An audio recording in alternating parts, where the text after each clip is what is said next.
দুনিয়ার জমিনের মধ্যে এরকম অনেক আদম সন্তানেরা আছে, জমিনের মধ্যে যখন হাঁটেন শিক্ষককে শিক্ষক হিসাবে মূল্যায়ন করে নাম। একজন আলেমকে ইজ্জত, আলেমকে মর্যাদা দেওয়ার কথা আল্লাহর হাবিব তার জবান মুবারকের মাধ্যমে বলেছেন। আল্লাহ তাআলা আলেমদের মর্যাদার কথা কোরআনে কারীমের মধ্যে বলেছেন।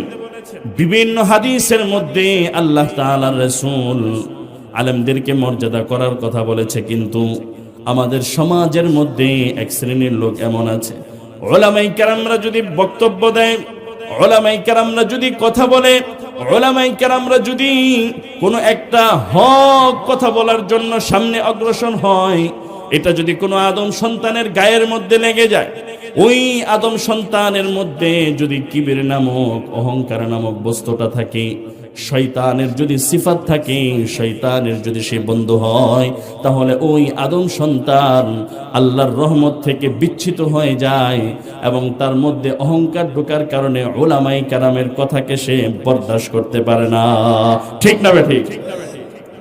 উলামায়ে কেরাম হচ্ছে এমন একজন আদম সন্তান, আল্লাহর হাবিব তার জবান মুবারকের মাধ্যমে বলেন, কোন আলেম যখন জমিন দিয়ে হেঁটে যায়, ওই আলেমের জন্য ফেরেশতারা নূরের পর পর্যন্ত বিছিয়ে দেয়। আল্লাহু আকবার। আমার ডানে বামে এরকম উলামায়ে কেরামের সমাহার। এখানে বসে অনেক উলামায়ে কেরামরা কথা বলেছেন। উলামায়ে কেরাম তার ব্যাপারে বুজুর্গানে কেরামরা বলেন, তুমি যদি আলেম না হও তাহলে তোমার সন্তানকে কোরআন এবং হাদিসের আলেম বানাও। আল্লাহু আকবার। কারণ একজন আলেম এমন একজন আদম সন্তান আল্লাহ তাআলার কাছে হয়ে যায়। যদি কোনো কোরআনে কারীমের আলেম যদি হয়ে যায়, আল্লাহর হাবিব তার জবান মুবারকের মধ্যে বলেন, মান ক্বরাআল কুরআন ওয়া আমিলা বিমা ফীহি উলবিসা ওয়ালিদাহু তাজান ইয়াউমাল কিয়ামাহ।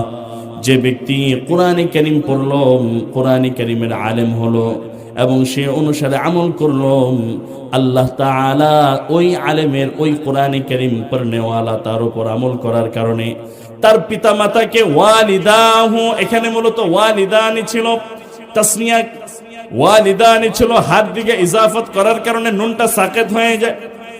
অনেক ব্যক্তি বলে এখানে শুধু পিতার কথা বলা হয়েছে, কিন্তু না, এখানে পিতা মাতা উভয়ের কথা বলা হয়েছে।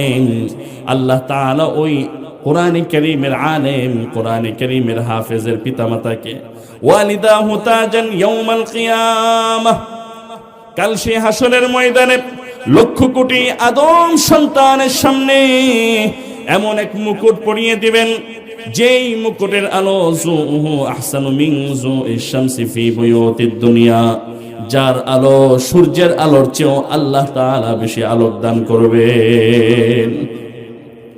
দুনিয়ার মানুষেরা এরকম ভাবে তাকিয়ে থাকবে, এরা কারা, এরা কোন আদম সন্তান?